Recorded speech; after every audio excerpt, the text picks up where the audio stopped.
Hello everyone. पिछले lecture में हमने कुछ बातें डिस्कस की थी और आगे बढ़ने से पहले हम उनका रिवीजन कर लेते हैं, क्योंकि मैं नहीं चाहती कि आपके साथ आगे पाठ और पीछे सपाट वाली प्रॉब्लम आपको फेस करनी हो।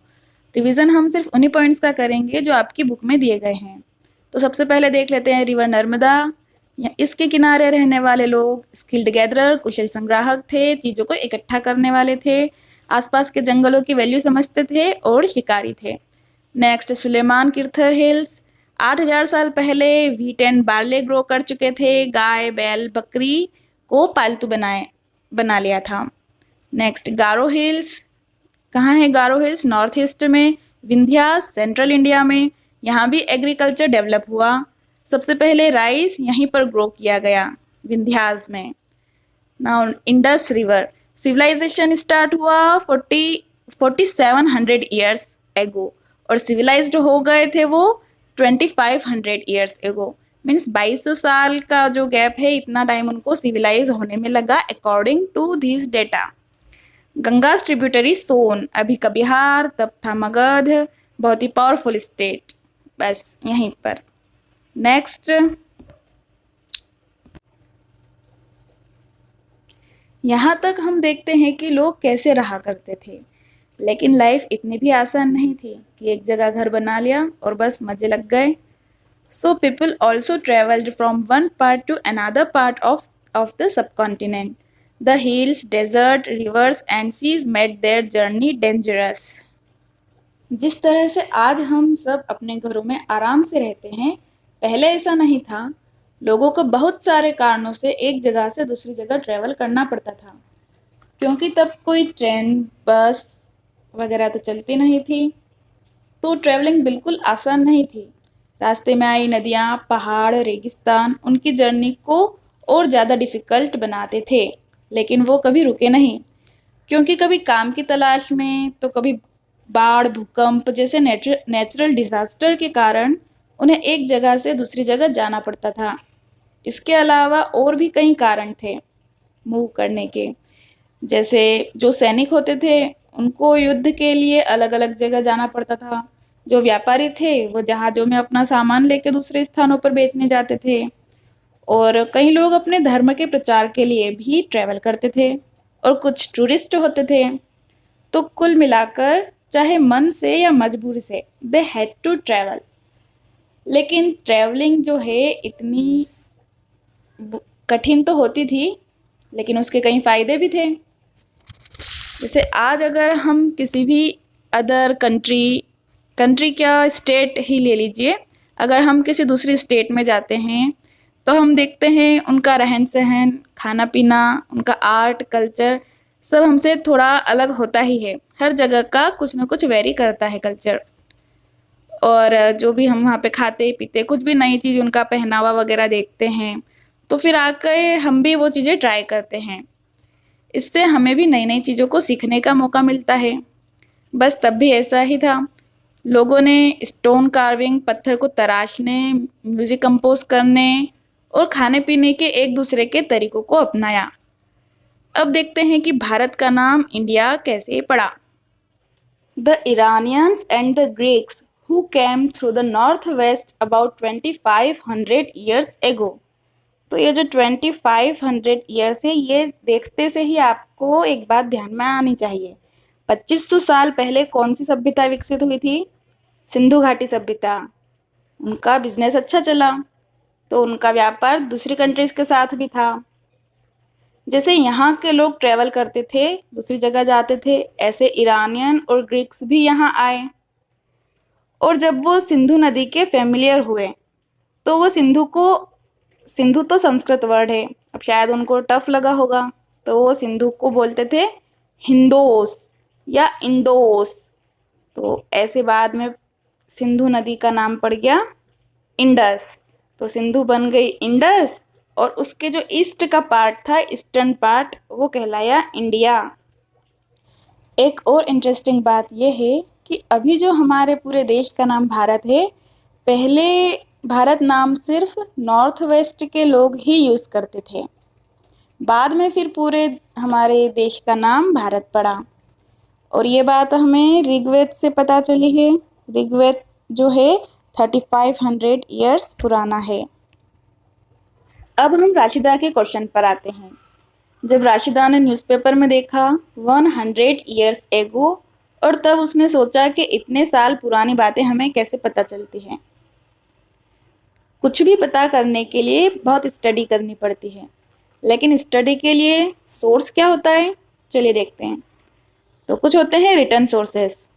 रिटन सोर्सेस में है मैन्यूस्क्रिप्ट्स एंड इंस्क्रिप्शंस, हिंदी में पांडुलिपि और अभिलेख। तो पहले बात कर लेते हैं मैन्यूस्क्रिप्ट की। मैन्यूस्क्रिप्ट को हिंदी में बोलते हैं पांडुलिपि। और मेन्यू और पांडु दोनों का ही मतलब होता है हाथ, स्क्रिप्ट मतलब लिखा हुआ। तो जो हाथ से जो लिखा हुआ है उसको हम बोलते हैं मैन्यूस्क्रिप्ट, और हिंदी में पांडुलिपि। अब लिखा तो है, लेकिन वो किन चीज़ों पर लिखा है ये भी बहुत इम्पोर्टेंट हो जाता है। तब पेपर तो होते नहीं थे, लेकिन तब पत्तों पे लिखा जाता था, और मेनली जो पत्ते यूज़ होते थे वो थे ताड़पत्र या पाम लीव्स। या फिर जैसे आज हम लकड़ी के बुरादे को प्रेस करके कागज़ बनाते हैं, ऐसे ही बिर्च या भुर्ज नामक पेड़ की छाल को लिखने के लिए प्रिपेयर करते थे। ऐसे ही एक मैन्यूस्क्रिप्ट का पिक आपकी बुक में दिया गया है। यह है एक पाम लीफ यानी ताड़पत्र से बनी हुई मैन्यूस्क्रिप्ट, और एक है भुर्ज पेड़ की छाल से प्रिपेयर की गई मैन्यूस्क्रिप्ट। इनसे बनी बुक्स में कई विषय के बारे में लिखा है, like there religious beliefs and practices, the lives of Kings, medicines and science. इसके अलावा भी कई एपिक्स, पोएम्स, प्लेज वगैरह लिखे होते हैं। अब लिखने वालों ने तो बहुत सारी बातें लिख दी, लेकिन क्या वो इतने हजारों साल बाद हमें सारी की सारी ऐसी कंडीशन में मिल गई? नहीं मिली। बहुत सारी नष्ट हो गई, कीड़े वीड़े खा गए, फिर भी कुछ हमें मंदिरों वगैरह से कुछ मिल पाई है। ओके, अब ये किस लैंग्वेज में लिखे होते थे? So most of them were written in Sanskrit, other were in Prakrit and Tamil. बहुत सारे जो लिखे थे वो संस्कृत भाषा में लिखे थे, और बाकी प्राकृत और तमिल में। संस्कृत भाषा भी जो थी वो विद्वानों, पढ़े लिखे की भाषा हुआ करती थी, और नॉर्मल लोग जो हैं वो प्राकृत और तमिल में बात करते थे। मैन्यूस्क्रिप्ट के बाद में अब है नेक्स्ट है इंस्क्रिप्शंस यानी अभिलेख। ये भी रिटन सोर्स है, लेकिन पत्तों पर नहीं, जो सॉलिड सरफेस पर लिखे हुए मिले। सॉलिड मीन्स पत्थर या मेटल, इन्हें अभिलेख कहा जाता है। अब इन पत्थरों पर लिखते क्यों होंगे? तो जो राजा होते थे वो अपने आदेशों को इस तरह गुदवा देते थे ताकि आम जनता जो है इन्हें पढ़कर उनका आदेश का पालन कर सके। मतलब जैसे जो आज के होर्डिंग्स वगैरह लग जाते हैं कि भैया नया कानून आ गया है, इस तरीके से वो अभिलेख लिख दिए जाते थे। और इसके अलावा भी अगर कोई राजा कहीं पे जीत के आया है तो उसका रिकॉर्ड रखने के लिए भी ये लोग राजा या रानी के आदेश से इन पर पत्थरों पर लिखे जाते थे, इनको अभिलेख बोलते हैं। ये देखिए, ये एक इंस्क्रिप्शन है। इसको किस तरह से पहले पत्थर को फ्लैट किया होगा, फिर एक एक अक्षर को खोद खोद के लिखा होगा, गुदाया होगा। तो ये काम बिल्कुल भी आसान तो नहीं रहा, लेकिन इंस्क्रिप्शन लिखने का एडवांटेज ये होता था कि इनको मैन्यूस्क्रिप्ट जैसे नष्ट करना आसान नहीं था। ये बहुत सालों बाद भी हमें अच्छी कंडीशन में मिल पाए। अब मैन्यूस्क्रिप्ट और इंस्क्रिप्शन मिल तो गए, लेकिन इनको पढ़ेगा कौन? क्या आप पढ़ सकते हैं इन्हें? ज़रा जूम करके हम पढ़ने की कोशिश करते हैं। नहीं, पता नहीं क्या लिखा है ये तो ठीक है, हमारा काम नहीं है। ये काम होता है आर्कियोलॉजिस्ट का, यानी पुरातत्वविद का।